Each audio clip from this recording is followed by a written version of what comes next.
क्या आप रोज 7-8 घंटे सोने के बावजूद आपको थकावट महसूस होती है?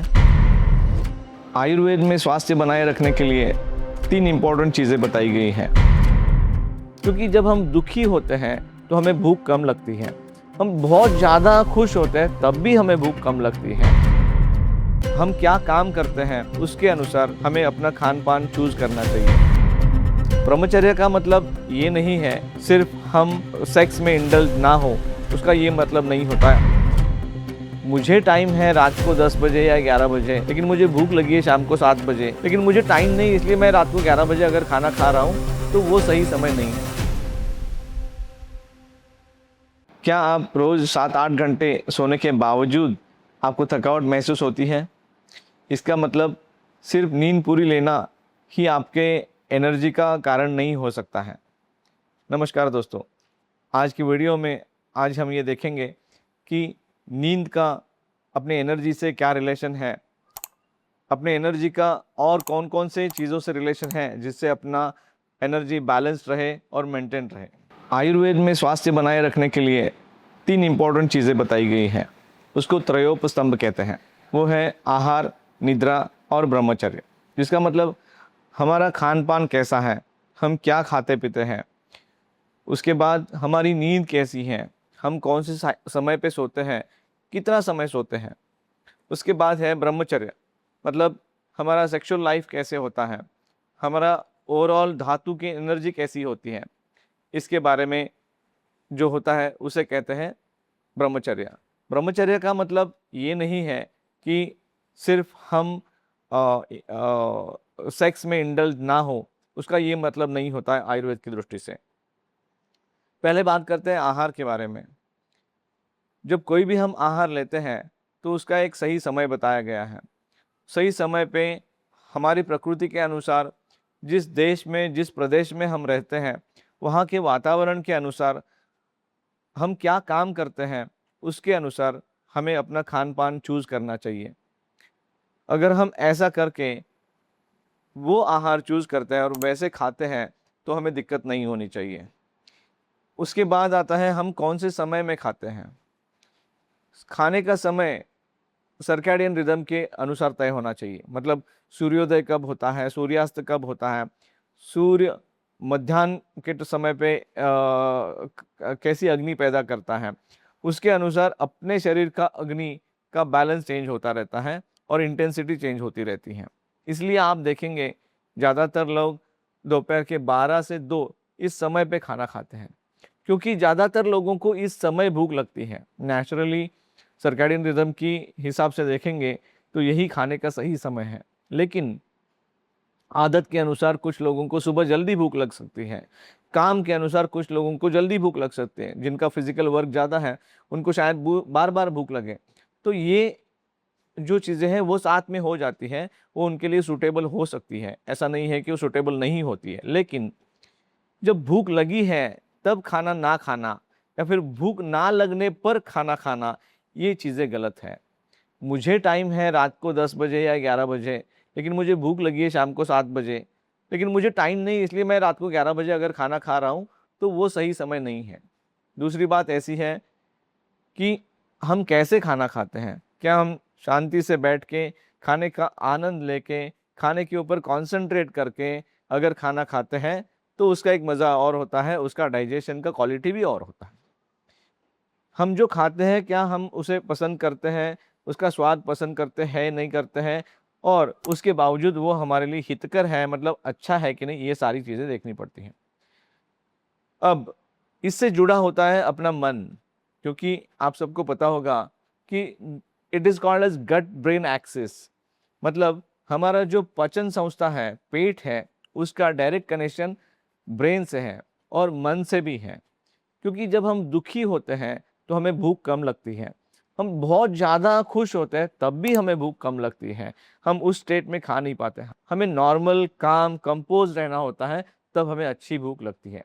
इसकी वजह से जो पाचक स्राव होते हैं, स्पेशली लीवर जैसे ऑर्गन, पैनक्रियास जैसे ऑर्गन अपने जो स्राव पैदा करते हैं, जो पेट में आते हैं, उसकी वजह से पचन होता है। अब जब इस पचन का पूरी तरह से पूरी मात्रा में अगर पचन होता है तो उसका अच्छा अन्न रस पैदा होता है। लेकिन स्ट्रेस एक ऐसी चीज़ है जो अपने मानसिक भाव को बदल देता है। वो शायद कभी अपने को शोक पैदा कर सकता है, कभी भय पैदा कर सकता है, कभी दुख पैदा कर सकता है।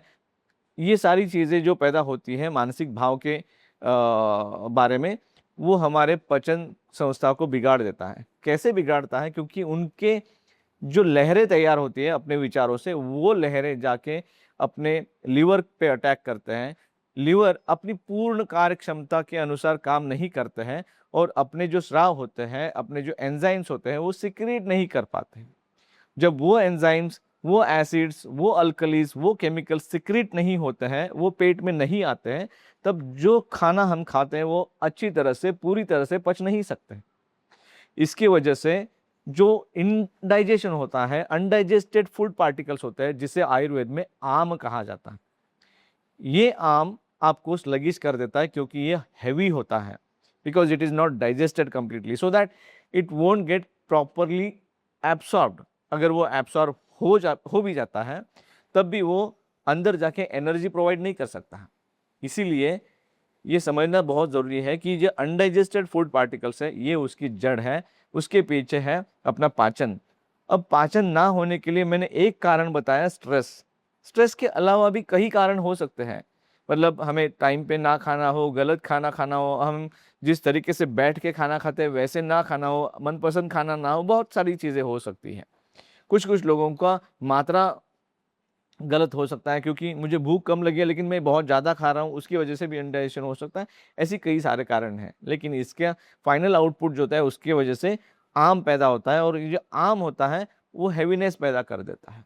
अब ये जो हैवीनेस है, इसकी वजह से बॉडी स्लगिश हो जाता है एंड वो एनर्जी प्रोड्यूस नहीं कर सकता है। इसलिए आहार का ये जो पार्ट है बहुत इंपॉर्टेंट है समझना, कि हमें अच्छी तरीके से कैसे खाना खाना चाहिए। इसके बाद आता है नींद, मतलब निद्रा। तो निद्रा कौन से समय पे होनी चाहिए? आयुर्वेद के अनुसार निद्रा रात को होनी चाहिए। दिन में भी निद्रा हो सकती है, लेकिन उसके लिए उन्होंने कैटेगरी दी है 2-3 लोगों के बारे में। जो बालक है वो दिन में सो सकते हैं, जो गर्भिणी है वो भी दिन में सो सकते हैं, और जो वृद्ध है वो भी दिन में सो सकते हैं। लेकिन उसके बावजूद बाकी लोग उनको दिन में नहीं सोना चाहिए, accept in summer season. Summer season में, मतलब गर्मियों के दिनों में, दिन में सोने की अनुमति है। दिन में सोना मतलब 3-4 घंटा सोना नहीं होता है। दिन में सोना मतलब आधा से 1 घंटा विश्रांति लेना और सोना, उसका ऐसे मतलब होता है। अब कोई इंसान अगर बहुत ज़्यादा फिजिकल वर्कआउट करता है, इसलिए उसको 1 से 2 घंटा नींद आती है, तो बात अलग है, लेकिन दिन में इससे ज़्यादा नहीं सोना चाहिए। फिर रात्रि का नींद अच्छी होनी चाहिए। रात्रि का जो भोजन होता है उसके बाद 2 से ढाई घंटे के बाद सोना चाहिए। समझो रात को 7 बजे खाना होता है, तो 9:30 से 10 बजे इंसान को सोना चाहिए, जो सुबह 4 या 5 बजे उठना चाहिए। 6-7 घंटे के बाद उठना चाहिए। नींद अच्छी होनी चाहिए, मतलब सपने कम आने चाहिए या ना आने चाहिए। एक बार सो गए तो सुबह उठ जाना चाहिए। ज़्यादा से ज़्यादा एक आध बार नींद खुल जाए तो बात अलग है, लेकिन बार बार अगर नींद खुलती है, नींद अच्छी नहीं होती है, साउंड स्लीप नहीं होते हैं, तो उसका इम्पैक्ट हमारे हार्मोन्स पे होता है, हमारे केमिकल सिक्रीशंस पे होता है, ब्रेन के फंक्शनिंग के ऊपर होता है। ब्रेन अच्छी तरह से कॉन्सेंट्रेट नहीं कर पाता है, उसकी वजह से हमारे डिसीजंस गलत हो जाते हैं। जब हमारे डिसीजंस गलत हो जाते हैं तो हमें वो फेल्योर की तरफ लेके जाता है, which creates a frustration, and that frustration will again cause stress, stress will again cause cycle of impacting the liver, kidneys and spleen like organs, which are having very important role to play in the digestion. जब ये सारा cycle एक दूसरे से जुड़ा हुआ होता है, उसके बाद आता है ब्रह्मचर्य। ब्रह्मचर्य का मतलब हमें जीवन में किन बातों की इच्छाएं हैं, उन इच्छाओं की पूर्ति करना और उसको एक लिमिटेशन रखना। मतलब मुझे ऐसे लगता है कि मुझे चाँद पे जाना है, लेकिन मेरी कैपेसिटी भी तो होनी चाहिए चाँद पे जाने की। अगर मेरी कैपेसिटी ना होते हुए मैं ये सोचूं कि मुझे चाँद पे जाना है, तो मेरे आउट ऑफ कैपेसिटी मैं सपने देख रहा हूँ। लेकिन अगर मुझे सच में जाना है तो मेरी कैपेसिटी को वहाँ तक मुझे बिल्ड करना चाहिए, तब मैं चाँद पे जा सकूँगा। ये मैं एग्जाम्पल बता रहा हूँ। लेकिन ऐसे ही जीवन में हर एक को इच्छाएं होती हैं। कोई किसी को गाड़ी लेना होता है, कोई बंगला लेना होता है, कोई कुछ संपत्ति के रिलेटेड, कोई हेल्थ से रिलेटेड, कोई अचीवमेंट से रिलेटेड, हर किसी का गोल होता है। उन चीज़ों को पाना और अच्छी तरह से उसके लिए हमें अपने आप को प्रिपेयर करना और तब जाके उसको पाना, वो एक तरीके का सुख देता है। वो सुख मतलब जीवन किसके लिए है अगर हम कहते हैं तो वो सुख की प्राप्ति के लिए है। अगर हमें सुख नहीं मिलता है वो प्राप्त करके तो ब्रह्मचर्य का पालन नहीं होता है। लेकिन अब गड़बड़ी यहाँ पे होती है, कभी कभी ये एक्सेस हो जाता है। हम एक आध चीज़ को पाने की कोशिश करते हैं और उसके वजह से उसके लिए हम सब कुछ भूल जाते हैं और उसके एक्सट्रीम एंड तक जाते हैं। उसकी वजह से फिर बाकी जो चीज़ें हैं जैसे हेल्थ है, टाइम है, रिलेशनशिप्स है, इन चीज़ों पे उसका असर हो सकता है। उसकी वजह से स्ट्रेस, एंग्जाइटी क्रिएट हो सकता है और अगेन वो फ्रस्ट्रेशन करके वही साइकिल वापस दोहरा सकता है। सो अगर हम ये समझेंगे तो अच्छी तरीके से आहार, निद्रा और ब्रह्मचर्य का पालन करेंगे, आहार का पचन अच्छा होगा। अगर आहार का पचन अच्छा होगा तो अन्न रस अच्छा बनेगा, उसकी वजह से जो पोषण है शरीर का वो अच्छा होगा। आप देखते हैं आजकल कि बहुत सारे लोगों को विटामिन B12 और D3 की डेफिशिएंसी होती है। कई सारे लोगों में यूरिक एसिड की मात्रा बढ़ गई है। ये दर्शाता है कि आपके शरीर की खून की गर्मी बढ़ रही है, आपकी उष्णता बढ़ रही है और एट द सेम टाइम आपका धातु क्षय हो रहा है। धातु क्षय का मतलब आपका डेफिशिएंट, आपके शरीर के अंदर कुछ ना कुछ डेफिशिएंसी पैदा हो रही है। उसकी वजह से आपके शरीर के अलग अलग जो भाग है, अवयव है और धातु है, उसका पोषण अच्छी तरीके से नहीं हो रहा है। अगर उनका पोषण अच्छी तरीके से होता है तो प्रसन्न आत्मा इंद्रिया मन इत्यभिधीयते, ये जो आयुर्वेद में व्याख्या बताई है स्वस्थ इंसान की, वो पैदा हो जाती है। मतलब हमारे इंद्रिय, आत्मा, मन और शरीर ये सारे प्रसन्न रहते हैं, मतलब एनर्जेटिक रहते हैं। जब ये एनर्जेटिक रहते हैं तभी हम अच्छे तरह से काम कर सकते हैं। इसलिए अगर रोज सुबह उठने के बाद हमें एनर्जेटिक फील करना है तो इन तीनों चीज़ों का ध्यान रखना चाहिए कि आहार, निद्रा और ब्रह्मचर्य में एक बैलेंस होना चाहिए। धन्यवाद।